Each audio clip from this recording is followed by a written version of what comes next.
Folks, welcome into the show today. It is Tuesday. It's time for the right side of campus, 12:30 p.m. Eastern Standard Time. As you know, we do this show on Tuesday and also on Friday, bringing the latest topics and what's going on to break it down for later on this evening with Major League Baseball action. We got NBA, no NHL tonight, big man, and also not big on the soccer docket today. I'll be your host today, Donnie Rightside, along with my partner in crime at Jeff Nadu on Twitter. He's also known as the big man on campus. Big man, it's Tuesday, boiling down, a lot of stuff going on. How's it going, brother?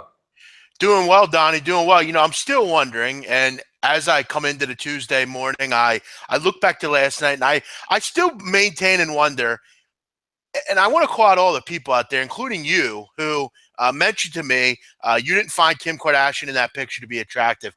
I find it hard to believe, Don, if she walked into your house right now and you were a single man, you wouldn't hit that. Right back out. You wouldn't hit that till the morning came the next day. Stop lying. Stop all you people out there that want to act like we wouldn't hit that if it walked in your house right now. Stop it. You're acting. I'm sure you slept well on that topic last night, I can see. Well, it makes no sense because I'm sick of it. I'm sick of people saying, all I like is these thin little – listen, if she walked in your house right now, you would pound that out all night. That's all I'm going to say. I would need her to get all make-upped and photoshopped up before she walked in the door. Nah, you would definitely hit that right away without any sort of makeup. But yep, it's Tuesday. Today's soccer card. Tomorrow's kind of the big day in soccer. A lot of midweek matchups tomorrow. One or two today I'll get to at the end, but today's mostly about the white ball and a little bit of hoops as well. Yeah, Odds Couple fan out there says, Donnie, Triggs let us down. Maybe magician tricks were given away. One would think, because if you saw my tweet on Twitter, you know, it was a sad day. We had a little funeral procession and just let Andrew Triggs be. We floated him back off into the ocean. We thanked him for his service time. And now it's time to look for another guy that we can pick up as a young Cy Young Award winner. How about that, big man? I mean, Andrew Triggs, baby. Well, the thing is, Donnie, you don't get off him for one start. I mean, he'll still be fine. If you there's a lot of guys that you're not going to be able to throw one hitters every night, but no, hey, I know. Andrew Triggs. It's Andrew Triggs. What do you expect? No, certainly. Just to cap off last night, Jeff, I know you were watching a lot of things coming down to the wire. And the one thing that's always enjoyable with your follow on Twitter is the inevitable that's going to happen. The Arizona Diamondbacks with a massive lead. And you're calling it all along saying, let's see what happens. And lo and behold, the game ends up a one-run game. I know you had a couple things there tied in with Arizona, and luckily you did avoid the run line in that one, because if you had the run line, that's a tough beat out there. Yeah, I did. And the thing is, listen, I mean, we've talked about it so many times, bullpens. But when your bullpen features Jorge De La Rosa as your go-to, you have a problem. And it didn't surprise me, Donnie. Did it surprise me that the Padres scored 6 runs after Zach Greinke went out? Not particularly, because if you knew anything about the Diamondbacks last year, you knew they were a brutal bullpen, and it's not going to stop this year because they're still just as bad. As far as if you had the run line, I offer you condolences on that because, listen, I remember talking on the show. It was, I think, 6-0. Owings hit the grand slam, and I think a lot of people were counting their money. But one thing you have to remember, and one thing that will hold the Diamondbacks back, is that bullpen. It's just not very good. Yeah, nice outing last night without Goldschmidt in there. Still being able to put up a 7 spot in that situation was nice to see. And you've been calling it all year long with the Diamondbacks at home. Yeah, well, yeah, and I'm not saying bet the run line. I'm saying just bet the Diamondbacks, whatever. But as far as you also knew when in the 7th inning they had second and third, 1 out, and they couldn't get any runs in to add on to the lead. You kind of knew at that point something bad was going to happen. And if you had the run line again. Really tough beat. Really tough. Yeah, nice. After having struggled 2 days with going against the public on Saturday and Sunday, yesterday had a nice, easy comeback winner with the Chicago White Sox at home, putting up a 12 spot on the Royals. So we'll see if we can carry that over today. And as I know you guys did see, I did put out a video. I will certainly be doing those each and every day. So hopefully we can peg another winner before we get going into the month of May. But Jeff, it's time to get this one. Huge card today. After only having 9 games yesterday in Major League Baseball, we got a full card tonight, including some interleague play. So what do you say we get started? Yeah, let's jump into it. All right, let's do it. We'll go right down the rotation as usual, folks. No afternoon baseball action today, so nothing that's going to be pressing that we have to get out there before 1 o'clock or 2 o'clock. So let's get started. We'll head to Philadelphia, a rainy Philadelphia. Miami Marlins with Chen on the mound versus Vince Velasquez. Early betting indicators, 53% of the public is backing Miami, but not much money coming in on Miami to only 34%. The line opened up on SBR odds there at minus 106. Looks like it's hovering right in that same direction. Chris minus 105, 5 Dimes minus 105. So not much movement in this one. Just to prep the game a little bit, Chen on the road this year, 0.69 ERA and a 0.769 whip. Velasquez at home through 2 home starts, a 9 ERA, Jeff. We talked about in the past, Velasquez is susceptible a bit to the long ball. The one thing I do want to bring up here is if your RA total's better in this one, the wind in Philadelphia today is blowing in from right field and looks like it's going to be estimated at game time around 21 miles per hour, and also rain in the forecast. Miami 9-6 versus right-handed pitching. The Philadelphia Phillies at 5-4 on their homestand this year so far. What do you think about this game, big man? I know you have some strong thoughts on Velasquez pitching, and I know we are a big fan of the Miami Marlins lineup here currently. Yeah, I am. And I think that this price is still a pretty decent price on the Marlins. You know, the Phillies are the Phillies. We know what you're going to get with them. We know they could really struggle at times with that lineup. And, you know, Vince Velasquez has kind of been trying too hard, I feel like. I feel like a lot of time he throws way too hard. He tries to overpower. Don, I know you watch Velasquez. You get what I'm saying as far as I feel like he constantly tries to throw so hard and just blow up by people. And they've even mentioned it on the broadcast. Sometimes he just tries a little bit too hard. He wants to, you know, get to that point last year where I think he struck out 13 or 14 people in a game. You know, he's got decent stuff, but it just really hasn't translated this year. He allowed 3 runs over 6 in his last outing against the Mets. We all know the Mets struggle. This team for the Marlins, I like this lineup. I mentioned that. I like the power that they have. And Chen, to me, a guy that, you know, he's just an average guy, but he's a lefty. He's going to be able to kind of mix his pitches. And you know what? He's been pretty damn good on the road. 2-0, Donnie, with an under 1 ERA. He's given up only 1 run over 13 innings. So for me, slightest of leans here to the Marlins. I think in this spot, at this price, I still think there's some, you know, I still think it's a pretty decent price. So, you know, not a game I'm in love with, but for the sake of the show, I would take the Marlins here. No, I hear you on that. And again, that's going to be a common theme today, which I was checking a lot of the weather reports around Major League Baseball. And that wind blowing in, we're going to make sure we keep you updated on exactly which games I believe are going to be involved with, you know, some rain and some wind, just to keep those things open. Yeah, not to add on, but one thing about this game, it would be surprising to me if this game gets played. I mean, there's been rain off and on all day.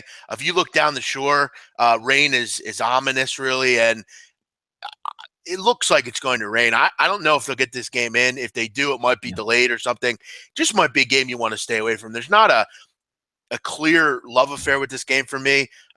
Again, it'd be Marlins or nothing for me, but I don't even know if they'll play this one. Next game up on the docket rotation, 9:53, 9:54. We have the Chicago Cubs and the Pittsburgh Pirates. It's going to be Hendricks versus Cole tonight. We'll see if Cole can get a good start in and stop that onslaught of the Chicago offense. Early indicators, Jeff, in the game. No surprise again. 60% are betting the Cubs here, but only 32% of the money actually coming in on the Cubs. The line opened up. Keep in mind, folks out there, minus 109 on SBRodds.com. It has since ballooned up to minus 129, minus 130 at 5 Dimes if you're checking out there on SBRodds.com. So something to keep in mind, a total over-under of 7.5. And if we take a look, it's a little bit of betting information from this game on both teams, just to give you a background. Hendricks had 1 start so far on the road, 6 innings, 4 earned runs that he gave up. Cole has 1 home start, 6 innings, 3 earned runs. The Cubs are 7-3 on the road. And the one thing Pittsburgh might want to shy away from, big man, is being at home and certainly being at night. 2-7. They are as night owls, so to speak, would much rather have the game during the day. Pittsburgh is one of those teams, Jeff, I know most of us out here are still trying to feel out to see when they settle in and what they actually have. But, you know, that lineup that comes out there each and every night for the Cubs is definitely devastating. I don't have too much on this game overall, but that line is moving in a Cubs direction to start here, Jeff. Yeah, and I think it will all day. I think this is a side where many of the public, casual people will look at this game and bet it because it's the Cubs and because it's 1:30, and we're all worried about what happened last year because that's so important this year, right? Yeah, for me, I would actually maybe look with the Pirates here, Donnie. I like what Cole's done. 3 quality starts on all of his starts this year. He's really kind of rebounded a little bit from kind of a weird year last year. He hasn't been awesome, but he's been serviceable. He pitched pretty well in his last outing on the 14th against the Cubs, pitched well against St. Louis. He's really just kind of been constant. He's been their one constant starter this year. After a big output last night from the Cubs, normally many people say, it's not going to happen 2 nights in a row. But for lately, this Cubs team has really started to rake the ball. They won 5 of 7. During that time, they're scoring 8 runs a game. So they've really started to kind of rake the ball. That's not good for opponents. And for a team in Pittsburgh who at home, you look at the pitching at home for PNC, at PNC Park, opponents shooting .292 in Pittsburgh this year. So definitely not good, and that's kind of why Pittsburgh's 8-11. Tough year for the Pirates. Don't be surprised, though, if Cole looks good tonight. He's been pretty good for the most part. For me, I'm not interested in this game. I see a lot of team totals for the Cubs or whatever. I'm not really into that. I'm not really into this game in general, but if I had to play it, for me, I want to get more out of the Pirates here. It's just not really a side either way that I'm seeing much value in. I think the public will be on the Cubs. This line will probably keep going up. I agree, man. We'll get to the next rotation here, 9:55, 9:56. We're going to head up to Flushing Meadows. The Atlanta Braves and Tehran are going to take on the Silent G for the New York Mets. That is Selman. Early indicators coming in. A lot of money, actually, Jeff, coming in on Tehran. We know how strong he's been in his career out there. Selman, not really quite sold on the guy yet. Total is going to be at 7. The line opened up at SBRodds.com at -132, has since come in a little bit in reverse. -120s are out there. Something in the high teens, -1. Looks like -119 there with 5 dimes if you take a look at it. No surprise. I mean, we've been a big fan of Tehran throughout his career. The one thing that's going to be tough to do, Jeff, is backing the Atlanta Braves on the road, just to give a little bit of indicators. 2 starts on the road for Tehran, a 0 ERA so far. Hasn't given up a run yet. Selman in 2 home starts, been average at best, 4.50 ERA. Another thing to take a look at, folks, if you're in the betting totals and you're looking at, one of those type angles, wind blowing in from right field with rain at 26 miles an hour. So certainly not the best road conditions. We know Atlanta struggles on the road, Jeff, at 2-9. I'm just not interested in taking the Atlanta Braves on the road. I know Tehran is on the mound. He's been lights out dominant there, but until Atlanta shows me something, I'm really only interested, Jeff, in taking them as a home team and preferably a home dog. Yeah, I disagree completely, Donnie. I mean, this Mets team's lost 8 of 9. They suck. I mean, they played worse than the Braves have, Donnie. I mean, come on. They've lost 6 of 7. They're hitting 175 during that period. This lineup blows. They suck. And the gift that keeps on giving is the Mets not hitting the baseball. That's just what happens when the Mets play. It's time and time again. All I see is Mets fans on my timeline talking about how shitty they are.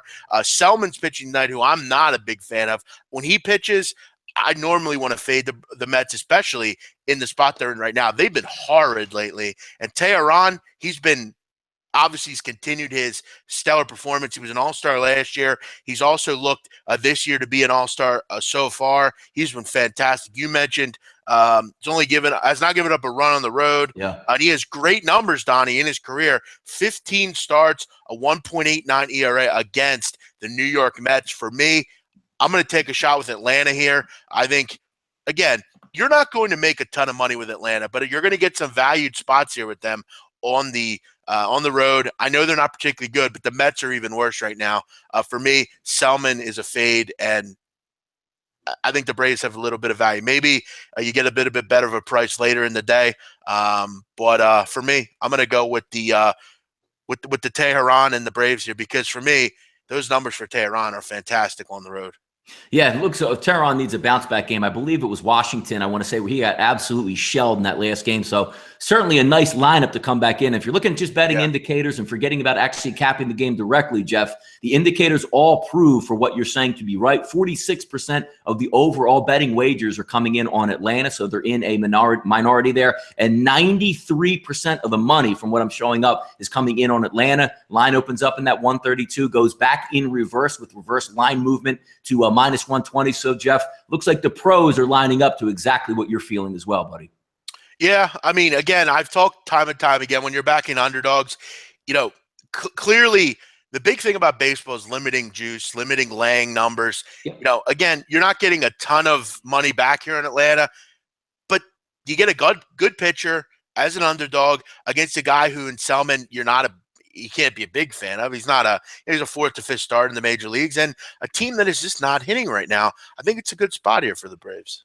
Yeah, no doubt about it. Let's keep it going here. 957, 958 on your rotation. Cincinnati and Milwaukee, Feldman and Davies. Pretty even betting action here, Jeff, coming up on the docket. 50-50 split. The majority, however, of the money is on Cincinnati. The line opened up at -123. Has backpedaled a little bit. -118, -113 at Chris, -121 at 5 dimes. So giving you an indication early of which side which you should play. But again, I like the even betting indicators there. They always give you something that you might be able to take a look a little bit deeper on where that money is going.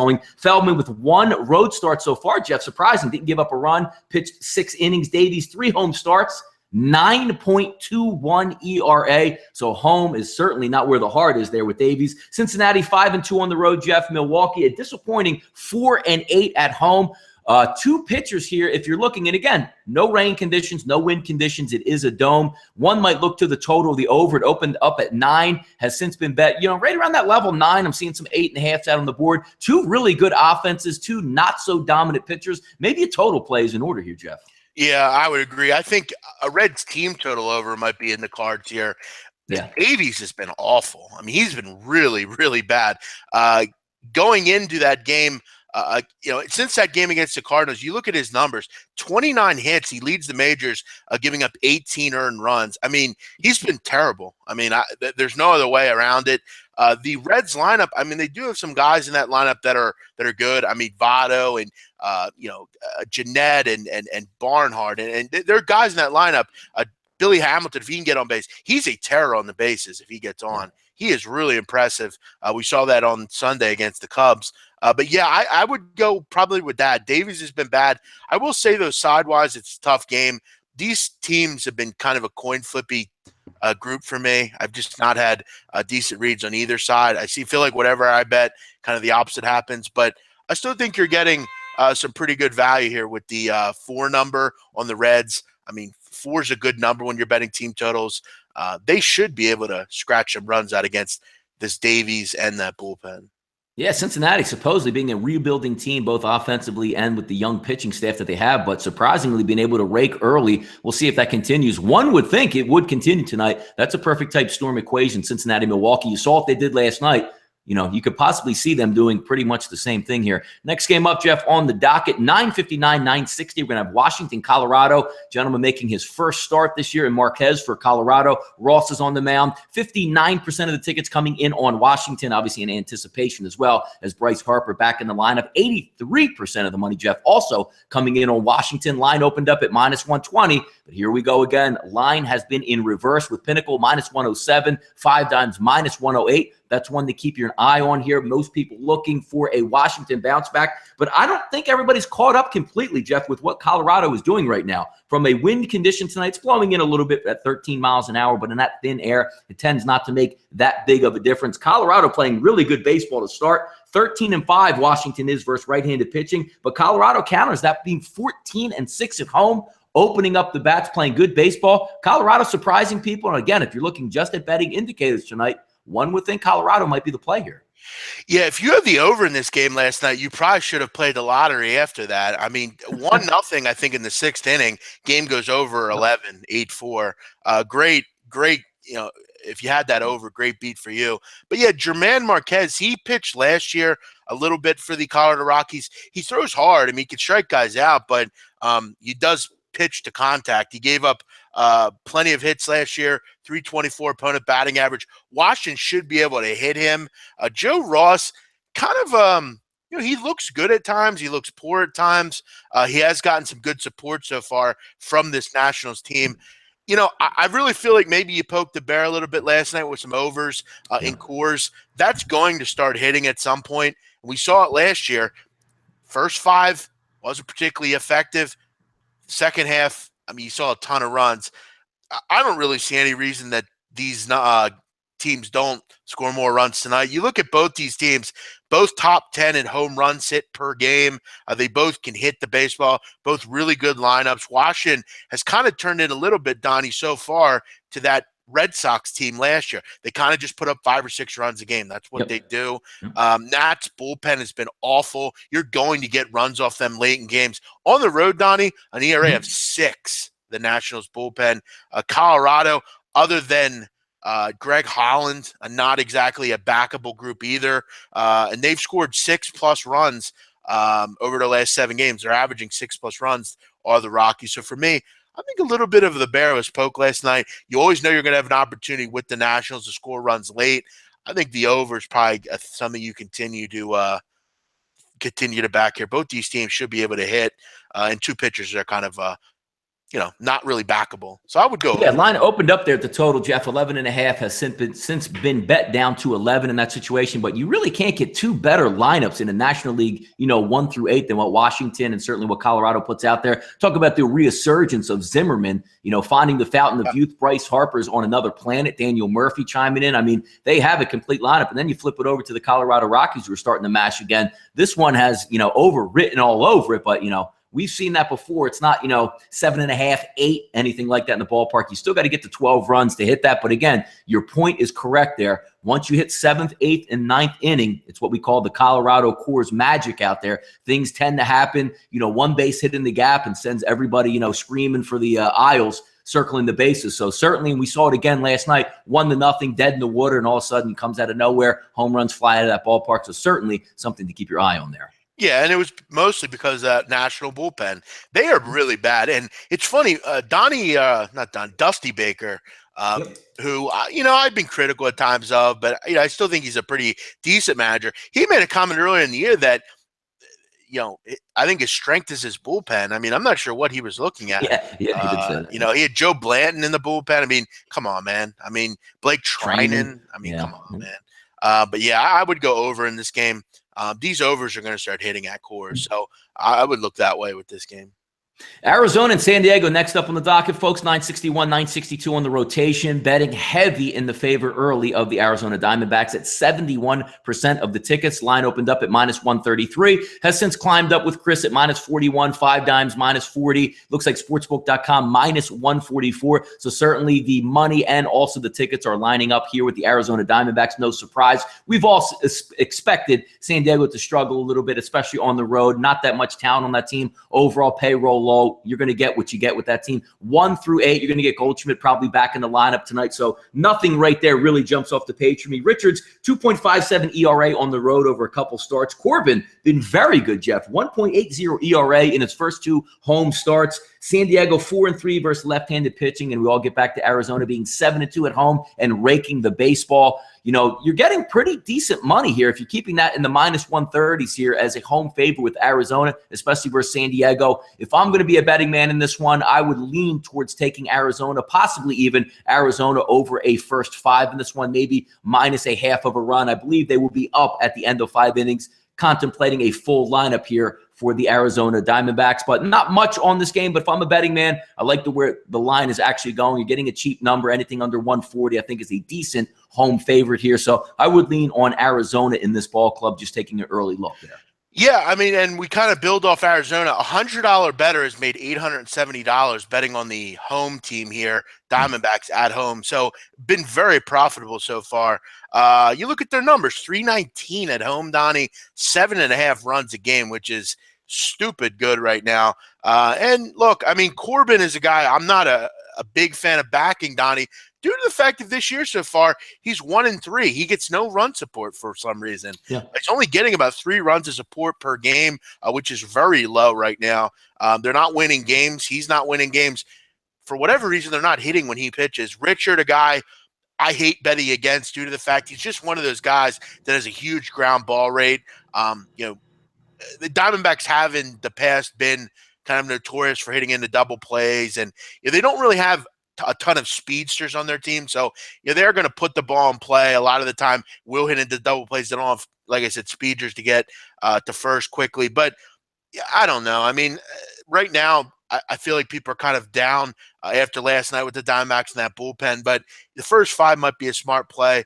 But for whatever reason, the Diamondbacks just don't give him support. You look at the last game they played, Corbin pitched pretty well but lost because they couldn't hit Clayton Richard. So, I don't have much opinion on this game. I mentioned I'll keep betting on the Diamondbacks at home. That's just something I'm going to automatically do. But this could be a game I'll probably lose. I'm not. The San Diego Padres always screw me. Will Myers is notorious for screwing me. So, I would lean Diamondbacks, but the run support stuff is concerning. And every 5th day, this game always pops up on the docket, which I don't even really spend too much time. I can't remember the last time I actually bet a game involving Clayton Kershaw because I'm not big on betting him because, again, today, minus 235 at sportsbook.com. And I'm not big into fading him as well because you see the overall numbers going against Block today, the lefty, 2,500 tickets coming in. No surprise, 76% sitting here on the LA Dodgers, 81% of the money. Another low total, 6.5 that you're lining up. Not much on this game, but I mean, if you were a contrarian saying, hey, Dodgers are 3-7 versus left-handed pitching. There's another lefty on the mound. They're 3-7 on the road. I hear you. San Francisco is not that type of team. I know they had a nice win last night, but they're 1-5 after a win. And I'll say it again, Jeff, whenever I see a game with Clayton Kershaw on the mound, I honestly just skip the game capping altogether. Yeah, because there's just no value a lot of time at betting Kershaw. Plus, you look at his numbers. I mean, against the San Francisco Giants, 18-8 with a 1.58 ERA. I mean, over 35 starts, that's unbelievable. That is really just unbelievable. I don't know what else to say. But you look at Blatch, I think his name is, who, Donnie, we talked about Shawshank Redemption last night. You've seen that movie, of course. There was a character in the movie named Elmo Blatch who, I don't know if you remember, he was the guy that actually killed Dufresne's wife, not Dufresne. And he was a very minimal character, but he was an evil, weird character. They have the same last name. I don't know if he's an offspring of this guy or what, but Blatch has pitched pretty well, Donnie. You look at it in the major leagues. Last year, 17 innings, gave up just 2 earned runs. Opponents hit 143 off him. He didn't walk anyone. This is just the kind of pitcher that will shut the Dodgers down. For me, I would go maybe first 5 under. It's going to be low, probably 3. Maybe 3.5. I'm going to guess 3. Actually, I'm going to look at it right now. It's 3. This could definitely be a low-scoring game, but you're right. A lot of the time when Kershaw pitches, I just skip. But I do think Blatch will be pretty good tonight. I do think that. No, one would tend to agree. And again, if you're just looking at contrarian value on that, you're going to get a home dog around the plus 202 range with a lefty on the mound, which is usually the Dodgers' kryptonite. But again, I'm not into that type of scenarios. I don't just like to take a flyer on a team because I just don't believe in going against Kershaw. I wish it was anyone but Kershaw. I would be all over the Giants here. But I just can't. With those numbers, I mean, they're just so sparkling. It's hard to get interested in that. The Giants will probably lose, but this Blatch kid has pitched well, so don't be surprised if he shuts a bad team against lefties down. So maybe the under. This is 6.5. Maybe I would jump on, but Kershaw's great against the Giants. Yeah, Jeff, some good series out here that are just getting underway. 965, 966. We'll get into it right now. Houston with Dallas Keuchel on the mound versus Cleveland and Tomlin. 68% of the wagers coming in on Houston, 66% of the money. Also, the one interesting thing here, Jeff, minus 114 it opened up here at Pinnacle and SBRodds.com, sitting just about minus 114, minus 113, minus 115 out there, 5 dimes and Sportsbook. So not much movement here. The contrarian, the sharp money, looks like it's coming in on Tomlin, which again, some of these games, you really just have to hold your nose and maybe decipher what's what. Dallas Keuchel sparkling 0.96 ERA, 1.2 looks like a 1.29 ERA in his only road start. Tomlin at home, great ERA, Jeff, 37.72. Albeit it's only been one start, but that gives you a little bit of indication. Houston smacking around right-handed pitching, 10-1 overall versus righties. Cleveland 2-4 at home, only 3-5 versus left-handed pitching. So certainly one would indicate that Keuchel is a dominant starter here, the clear favorite. But that money is telling me another story here. Yeah, if you've listened to me for the start of baseball, you've kind of realized that, Donnie, I'm a guy that kind of just rides teams all year. That's what I do. And Houston's starting to get into that territory for me. They're a team that I'll look to. Yeah, I've kind of been involved with lately. They're the one team that I've kind of had really decent luck with so far. Mhm. They've been really impressive. They've been so good on the road. You look at the road numbers for them. Fantastic. I mean, 289, scoring 6 runs a game, 6-2 overall. And they've been fantastic against right-handed pitching. Tomlin is a mess. You mentioned those ERA numbers. He's a guy that gives up a lot of home runs, Yep. and just a guy that I've kind of dating back to last year. I don't really – when he's on the mound, I normally fade the Indians. I don't fade the Indians a lot, but when he's on the mound, I look to do it. I think this is still a very solid price for Houston. Dallas Keuchel, I mean, you remember that Cy Young year a couple years ago? Yeah. He's starting to look like that pitcher. I mean, over a tough year last year, he has been awesome so far. Again, it was only one start, but on the road at Oakland, he only gave up 1 earned run. He's gone 7 innings in every game this year, just sparkling. His whip is low. He's not walking a ton of people. His strikeouts are high. He's only given up 2 home runs.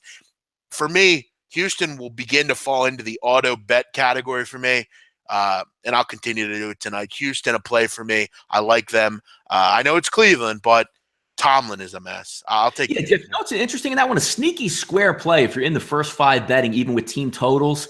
I can imagine, the total being 8.5 overall for the game, maybe a 2.5, something in that range. I haven't checked it for Houston. Maybe a first 5 team total over for Houston might be in the cards because it's actually 2. It's still, yeah. So, I mean, that's not bad value right there. One would think, and I know it's a square play because it looks too good to be true. I get all that. But, hey, those plays win a good deal of the time as well if you're playing them in the right situation. So maybe a Houston team total over first 5 might be in the cards for me tonight. Yeah. And, that might be a good call. I mean, all you need is a little home run there, and you're in business. And that lineup can do it. I mean, they're starting to hit. So, yeah, I'm definitely going to check in that. Keep in mind, folks, that is a 6:10 Eastern Standard Time game, so a little bit earlier than normal on the docket if you're looking at placing your wager. Good point. Yeah, 6:10 that one starts. And Tomlin is kind of getting into the times of his career where his velocity is starting to be lower. He just doesn't have stuff to really put anyone away. This should be a nice, and the Astros, Donnie, their bullpen's pretty good. So, I mean, I don't really worry. They're a great team to back full game. They're going to cash a lot of tickets for people this year. Yeah, let's take a look at the next game on the rotation. 2 crafty pitchers, and I say that because they're certainly not overpowering. Rotation 967, 968, the Tampa Bay Rays with Erasmo Ramirez on the mound versus Wade Miley of Baltimore. Heavy indicators coming in. Interesting bet split here, though, Jeff. 67% of the tickets coming in currently here on Baltimore. 81% of the money, however, coming in and backing Tampa Bay. Line opened up at -147 there as a strong home favorite. Has since been bet up a little bit. If you're checking out Chris, -153.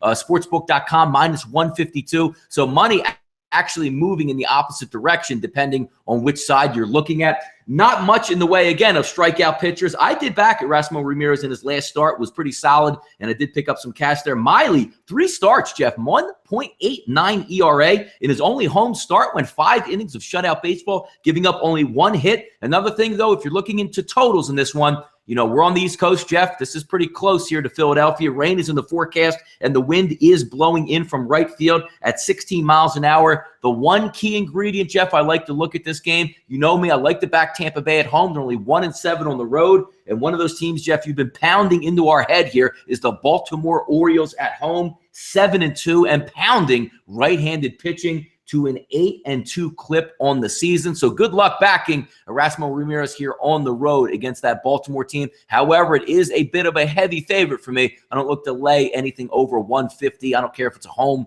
favorite or whatever it is, but interesting indicators here all the way around.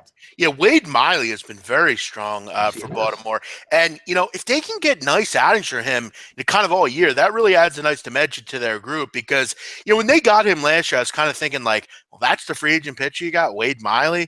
But he was really sensational in his last outing against the Reds. And, obviously it adds a nice dimension, him being a lefty. Yeah, look, Donnie, I mean, the Tampa Bay Rays, you get a nice kind of storm here. Tampa Bay's a mess on the road. They're not backable against a team in Baltimore that I always bet at home. That's just what I do. Erasmo Ramirez has really gotten into shape. He used to be kind of a chunky guy, kind of a gas can out of the bullpen, but he's actually a decent starter. The problem with Miley is how long do you trust him, because once you start trusting Wade Miley, he reminds you why he's Wade Miley. Yeah, for me, the numbers kind of gotten away. Again, I'll keep saying this. They're an auto bet for me.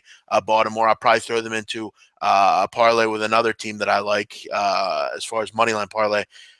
Yeah, Baltimore, I don't know how I'm going to say it. At home, I back them. We'll see how it goes there. And again, if you probably even look, Jeff, extended, let's see, even if you have a weather delay in that one would probably lean on a Baltimore bullpen over Tampa Bay, especially being at home. So another thing that you might want to check out, because a lot of these games today have heavy wind conditions, rain conditions, especially on the East Coast, which is going to bring me to our next game here. Rotation 969, 970, the New York Yankees and the Boston Red Sox. Severino and Porcello on the mound. 63% of the early tickets, Jeff, coming in with Boston. However, 76% of the money coming in on the New York Yankees, Jeff. This is a situation I really like to look at. I'm more big on taking home teams than road teams, obviously. I just feel they have better, strength and weaknesses there. They're used to playing at home. Yada, yada, yada, all that stuff there. But minus 132, Jeff, it opened up here on SBRodds.com, has reversed to minus 113, minus 12, minus 115 with 5 dimes. So certainly you're getting everything that you like. 37% of the tickets on the Yankees,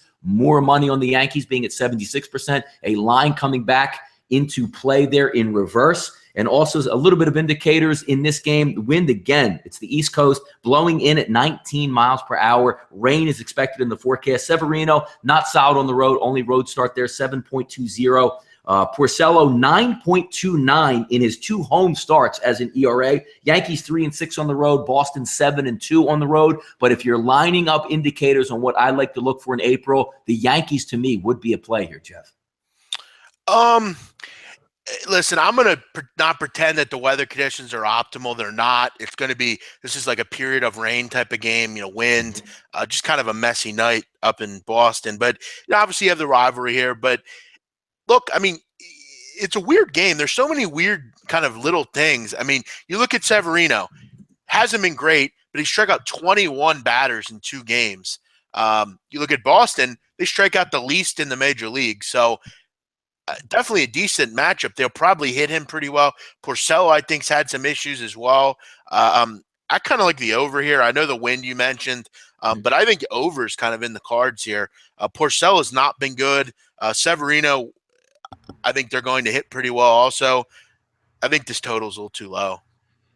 Yeah, I mean, that's as low as it gets. I mean, unless Chris Sale's on the mound versus, again, like an Archer, like 2 aces, that's very rare, because if you've seen clearly the betting indications opened up at 8.5, that weather is going to really make for a messy game. Bet down almost immediately to 7.5. So certainly one thing to keep an eye on. But Boston still is a small ballpark. Maybe you could just take one out to left field, play some wall ball. But again, we're not talking about, Kershaw and Bumgarner here on the mound.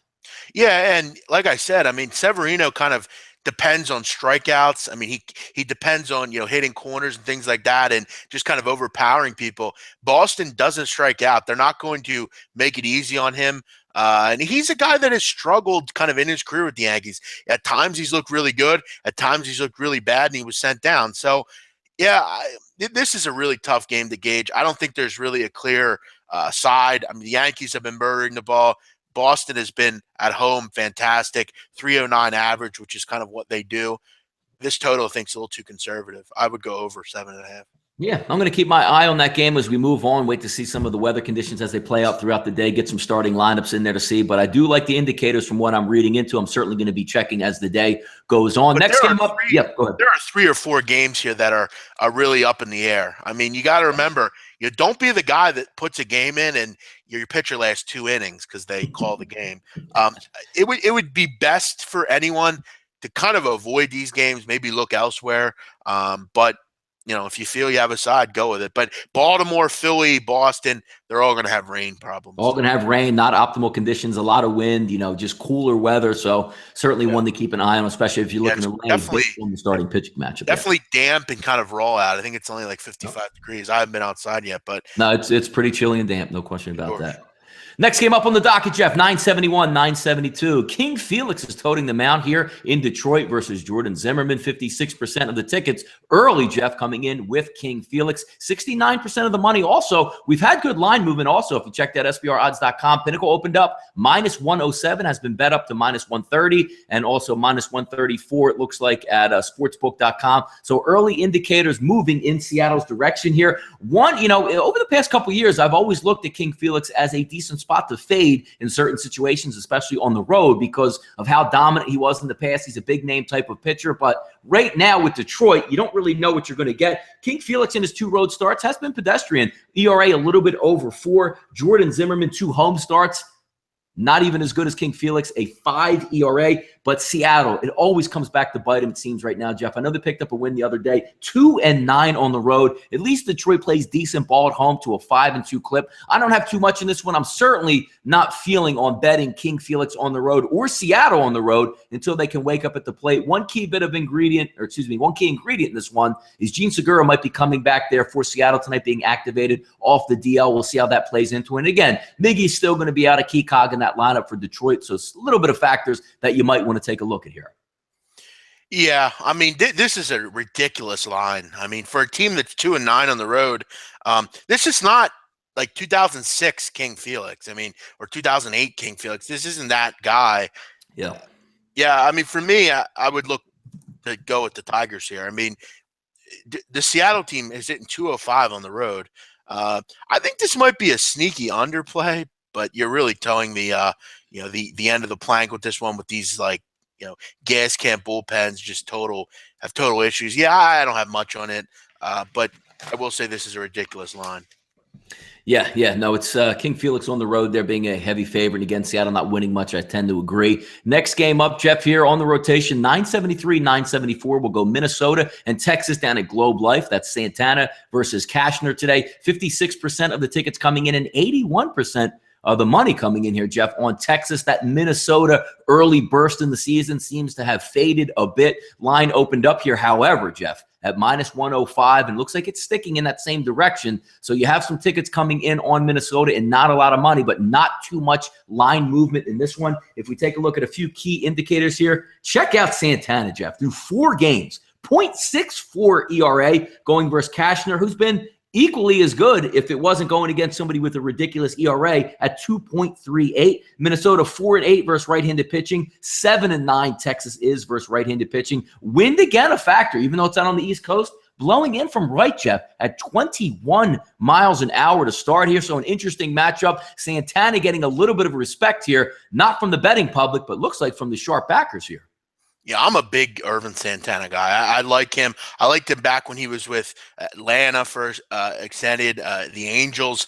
I like his stuff. I think he's really impressive, and I've talked about it. Texas sucks. I don't know how else to say it. They're not any good. They won a lot of games last year because the one-run luck factor was there, but this team is hitting 183 over the last 7 games. I got to tell you, Donnie, at 9.5, I think this line is ridiculous. That's way too high. I think we're looking at Casher and saying, well, he's just going to get lit up. I mean, he's pitched pretty well this year for the most part. Yeah, for me, I would go under here. I love Santana. This Minnesota team has kind of tailed off a little bit lately offensively, and so have the Texas Rangers. They've had issues making contact and scoring runs as well. I think under 9.5 is pretty good play. Left-handers are hitting 0.95 off of Andrew Cashner. Right-handers are hitting 333. So, look, I mean, you definitely want to look to see that Twins lineup, how many lefties you have in that lineup. And, Donnie, you look at the opponents against Cashner this year, 1 for 13 with runners in scoring position. So, that's concerning because he's had base runners, but he's kind of gotten out of jams. So, I got to tell you, Donnie, this is one I didn't look that much into. What is the line on Minnesota? Line on Minnesota, it's cheap, Jeff. I mean, it's opened up at minus 105, and it's pretty much staying in that realm. I mean, some people have them a little bit higher at minus 110, but you're looking in the low, basically a pick 'em. Yeah, I thought it was around pick 'em. I hate Texas. I'll go with Minnesota here. Yeah, definitely. I mean, indicator showing that. Even if you're looking, Jeff, something that you might even want to keep an eye on if you're looking at team total, which does seem high at the 9.5, which would lead me to believe the first 5 innings, somewhere around that 5.5 range, that might be a decent. I mean, you can definitely see something less. Same thing with last night, a 3-2 type ball game. something in that realm. So that also might be one. And again, it certainly doesn't hurt. That's a hitter's ballpark. But if you're going to give me wind blowing in at 20 miles an hour somewhere, I might be looking at the under in that one. Yeah, 5.5 is pretty high. I mean, especially with Irvin Santana. The problem I have, Donnie, with that is I just think Cashner, he's kind of ridden a nice streak here, but it's Andrew Cashner. I feel like he's maybe gotten a little bit lucky. He's struggled against right-handed hitters. I don't know. It probably will hit, but it's Andrew Cashner, and I just don't like to trust that guy. Yeah. 3 games left on the docket. We'll review here with 975, 976 on the rotation. Kansas City and the Chicago White Sox. We have Duffy versus Covey. Early indicators. Again, no, it's not surprising when you see this. I mean, most people can just guess where the money's coming from. 69% are backing Danny Duffy, 86% of the money. But however, here again, Jeff, 130 it opens up here at Pinnacle, goes in reverse to minus 119. If you're betting Kansas City, I get how good Duffy's been. Same thing last night with Vargas. But it's one thing when you take it out. Doesn't matter if they have Clayton Kershaw. If you're getting back with 1 or 2 runs a game, it's not optimal situations to bet these teams. I mean, I don't know how much you want to keep going back to the well, waiting for Kansas City to open up. Duffy in his 4 starts has a 1.32 ERA. Covey has been terrible, 7.84. But Kansas City 2-9 on the road. And let's keep in mind, the Chicago White Sox are 5-1 now versus left-handed pitching. If the White Sox get 3 runs here, I mean, even with bad pitching, Jeff, versus Kansas City, it seems like they still can't catch up to it. Yeah, it would be hard to believe that the White Sox would come back here and have another big outing offensively. I mean, they normally kind of run away and hide after they score 10 runs. Yeah. That's kind of their MO. It's not something you're going to see very often. It's kind of like an eclipse. When you see it, it's awesome, but you don't rarely see it. So, it's something that you kind of value when you have it. If you had the White Sox last night, which I know you did, you were loving that. Tonight, it's not going to happen. Yep. Danny Duffy is one guy for Kansas City that you can trust. 4 starts, he hasn't given up more than 2 runs in any of them. I like the Royals tonight. Again, on the road, not a big fan of them, but they're going to win at some point. And against Dylan Covey, off of a big offensive explosion, I think they'll come back to the norm tonight. Is it one of my stronger plays? No, I'm only really giving it out because we're on the show, and I try to give a pick for every game. But it would be the Royals or nothing for me. Yeah, I mean, again, you talk from a pitching perspective there. The way that Kansas City, again, last night with Vargas, today with Duffy, it puts a lot of strain on them because as starting pitcher, we've all know when you have to go out there and literally in the back of your mind, Jeff, knowing you have to be perfect, it's going to take its toll sooner or later. So hopefully Kansas City can back some of these really good pitching outings, but we certainly haven't seen it yet. Yeah, and someone on the chat box, who is it here? Jesse, is Covey a major league pitcher? I don't know. I mean, it's only his second start, but I mean, his second start didn't go well. I mean, he gave up a ton of runs to the Yankees, which, all due respect, I mean, they were rolling offensively, and they still are. But I think it's the jury's still out. You look at a guy in their group last year, Carlos Rodon, who has good stuff. He just has control issues. He's a young guy. I think he'll be fine over the course. Maybe he will be a pretty good pitcher. I don't know. I think the jury's still out. Is he a major league pitcher? I would say so, starting out. I mean, who knows where his career will go. But they have some decent young pitchers over in Chicago. Hopefully they get a nice pitcher here in Covey. I would say he is. We'll see. Next game we have up here, West Coast struggle, Oakland and the Los Angeles Angels of Anaheim. Hahn and Ramirez, 52% of the early tickets, Jeff, coming in on Oakland. 8.5 is the total. Minus 125 is the opening number. Pretty much sticking right around there. Minus 127 on Pinnacle. Minus 124 here on 5 Dimes at this point. One of those games to me that I just had as an overall coin flip. Not much here. Hahn has been decent. I did bet him last time around versus Seattle and picked up some money with him. Ramirez, 6.97 ERA through 2 starts, albeit, Jeff, they were both on the road. Oakland, nice, 10-9 on the season. Good start for them.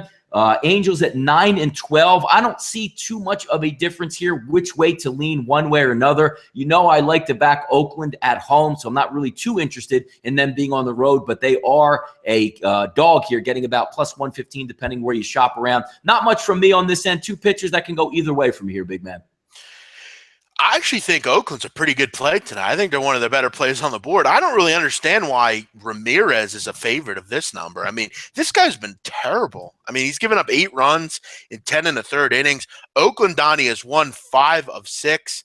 Yeah, I think they're a pretty good play tonight. Hahn's been pretty decent. I know you had him a week or so ago. He's definitely got the pitching advantage here. It's just, can Oakland score some runs? And I think of the Ramirez kid, they will. He is not a starter. I think he's probably a bullpen kind of guy, but due to the fact of some injuries to Garrett Richards and others, he's been forced to make starts in the league. I don't think he's a major league starting pitcher. And Oakland's a team that we know has some power at an underdog price. I think they're worth the play in this game. Ramirez is not a guy I would lay money with ever. You got it. Last game on the rotation, interleague play, Jeff. Rotation 979, 980. Marco Estrada versus Michael Wacha. 74% of the betting tickets early, Jeff, coming in on St. Louis, but only 40% of the money. However, Pinnacle opened up at a line at -137, has since ballooned up to -1. I mean, it hasn't ballooned up, but has gone up almost 10 cents to -144. It's hard to bet Toronto under any situation. It's even harder to bet them on the road. Estrada early on in the season, 5.73 ERA in road starts. Michael Wacha, 1.42 at home. Toronto, 5-14 overall, 3-7 on the road. But it's not exactly like St. Louis has been tearing it up on the base pass at home as well. Early line indications, if you're looking, sort of mixed signals here. And again, with interleague play, these teams don't see each other that much. But honestly, Jeff, I don't have any interest in backing Toronto just yet, especially on the road. This game all the way around would be a complete pass for me until I see some more line indicators, maybe moving back and seeing some starting lineups here. I don't have too much on this game. Total, Jeff, at 7.5 seems about right to me as well. Yeah, maybe first 5 under here for me. Wacha is a guy that I normally like. Normally, he's just a guy that I kind of trust. Estrada has a good change. He's getting people to bite on the high fastball, which that's worked for him in over the years. He's been a good strikeout pitcher. 13 shutout innings over his last 2 starts. So both these pitchers in good zones right now. 2 struggling offenses. I think a first 5 under might be in play here. I don't really want to worry about the bullpens. I think this game will be pretty boring for the most part early on. Lean would be first 5 under in this one.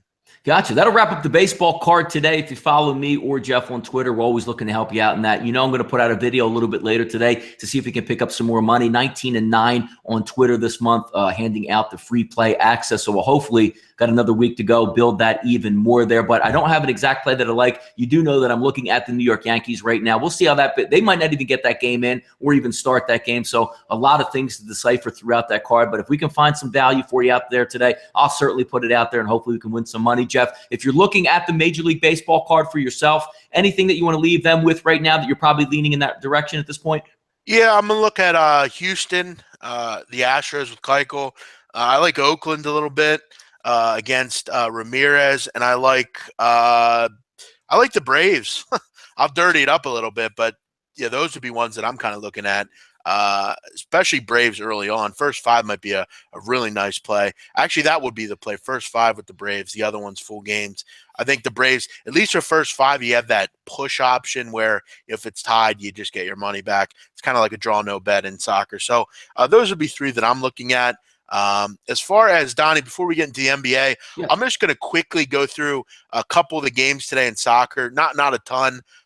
Most of the games tomorrow are kind of where it's at. You do have Chelsea today against Southampton. We talked about this yesterday on the EPL video.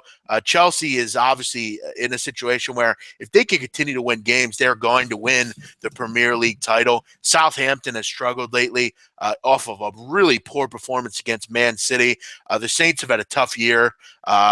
It's in Stamford Bridge, which Chelsea's been absolutely fantastic at home. I think they've won 12 of 13 in their home stadium.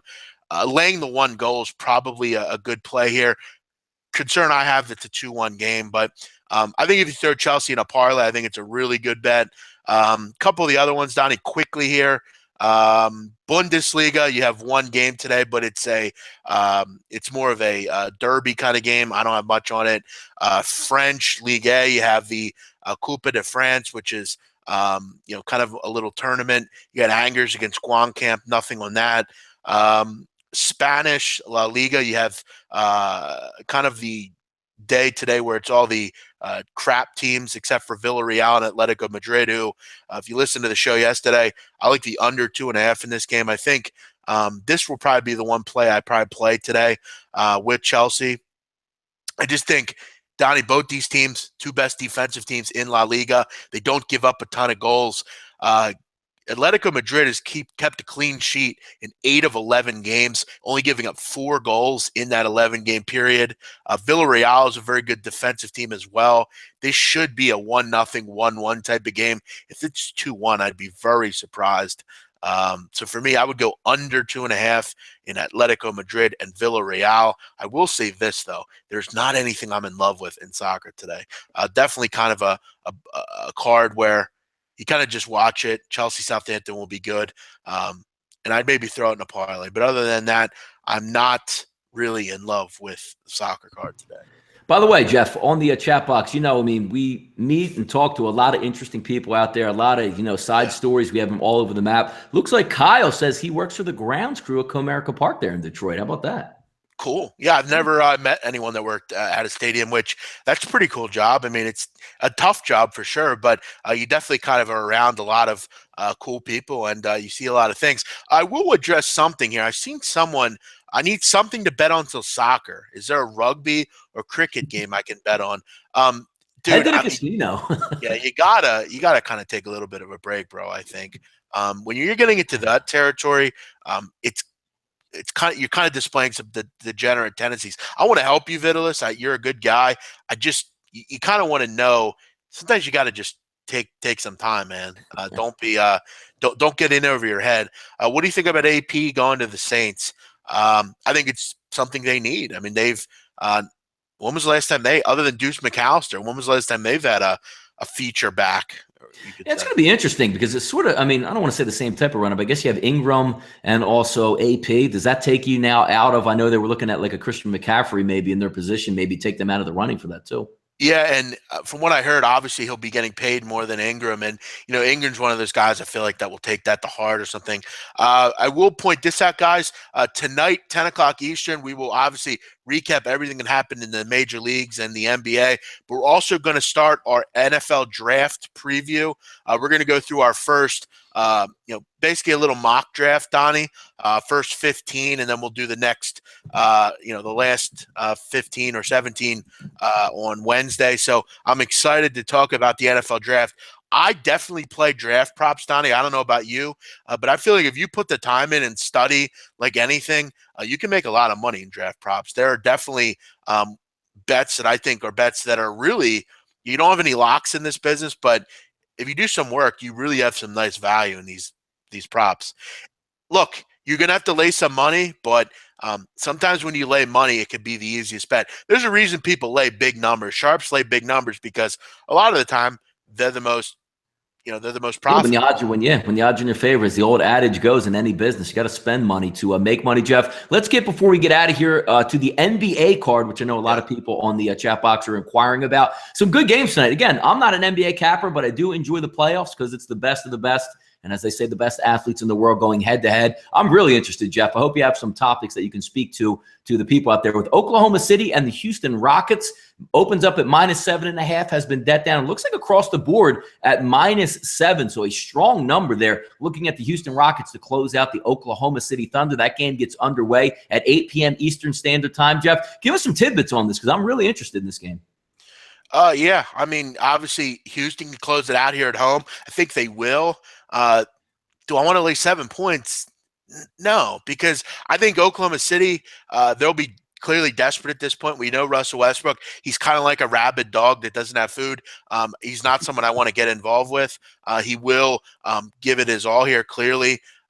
Again, they have I guess the other day I mentioned they don't really have anyone other than Westbrook. They do have a decent group. I mean, Taj Gibson and Adams and obviously Roberson's a great defender. I think they'll be competitive tonight. Am I going to get involved with the game? Probably not. I hate to kind of be the guy that he kind of gives a null opinion. I think Houston will win. Do I want to lay the 7 points with a desperate Russell Westbrook? Not particularly. No, I hear you on that one. I'm really interested to watch that as a fan. The next game on the docket, Jeff, rotation 7:03, 7:04, 9 p.m. Eastern Standard Time. The series shifts back 2-2, Memphis and San Antonio, back to San Antonio. 9.5 that opened up, double digits now on the board. In this type of environment and situation and playoffs, that number is a shocking number, especially since the series is 2-2. Any leans, thoughts, or what we might be able to look at here with the Grizzlies in San Antonio? Well, I think the line's telling you that they're going to come out and just roll here, kind of take control back of this series. I was admitting I was a little surprised that they've won 2 games in this series. They've definitely done a really nice job. They obviously went home and, they have a nice crowd here. But I don't have much on the side. Maybe I'll look to see where the total goes. I feel like maybe at this point, after some of the games, people are looking more into the over category. You look at, Donnie, the difference in totals in venues here. Not really much. I mean, it was 185 the other night. I think it moved up to 186. So it's still been really conservative. You look at the total open 186, it's been up to 187. So I'll look to see where this total moves. If it keeps going up, maybe a sharp play is the under in this game due to the fact that I think the Grizzlies are going to come out here. I think they're going to struggle tonight. I think they might struggle to score 90 points in this game. I get a weird feeling San Antonio comes out here and just has a really solid performance. They take the series back at home and really kind of take sole control and kind of put away the Grizzlies here. Yep, last night game on the docket, 10:35 Eastern Standard Time, so you're going to get some action there on the West Coast. We'll be live on the late night of campus, so we'll be able to check into that game. And, of course, the Memphis Grizzlies game will be live as well during our time. Looks like the line opened up at 3, Jeff. Not much movement at all, 3 across the board. However, the total opened up with Pinnacle on SBRodds.com at 186.5 and has since been bet up to 187. So 196.5 has been bet down. I apologize, to 194.5 across the board. Interesting one here. We all know the injuries that come into play. Blake Griffin. You also had to see how Gordon Hayward's going to come back from the food poisoning. Gobert, even though, Jeff, he played, limited minutes, was absolutely dominant, with his overall numbers in that game. Short line here for the Clippers at home. Might spell a little bit of trouble. Yeah, but Gobert's back, and that is big for the Utah Jazz. I mean, now Blake Griffin's not around. You don't necessarily have to, worry as much about the inside game for the Clippers. Obviously, DeAndre Jordan's a tough matchup, but Gobert, I think, is up for the challenge. I love what Joe Ingles gave you. Gordon Hayward will be healthy again. He didn't give you anything, and you still won the other night. I think Utah will win this series. I mentioned that at the beginning, and I think tonight they take control and get the job done. I think +3 is a pretty solid price. I just really like what I'm seeing from the Utah Jazz. They played well. They played exactly like I thought they would in this series. Their defense has been good for the most part. And getting Gobert and Hayward, totally healthy is big. I like the Jazz in this spot. I think they win the game. Fantastic. That's going to wrap up the NBA portion of the card. No NHL action tonight. Again, folks, if you're out there on Twitter, follow me, Jeff, at Jeff Nadeau. Follow myself at Rightside VP. Also, SBR is SBR Sports Picks. Follow SBRodds.com. Check them out online. And also, again, we always like to see increasing the number. Over 28,200 now have subscribed to the YouTube channel, SBR Sportsbook Review. Continue to hit that. The more, this company grows, the more product that we can put out, the more time we can certainly hang out with you guys and hopefully put more money in your pocket, as we like to say. Jeff and I will certainly be back tonight again on the late night of campus with 10 p.m. Eastern Standard Time. Jeff, do you have any soccer shows today or coming up this week that you want to tell the people about? I do not. Right now, not a ton. We did one yesterday. There's no Champions League. So, yeah, I don't. I'll be on tonight again with you, Donnie. We'll have the roundtable tomorrow.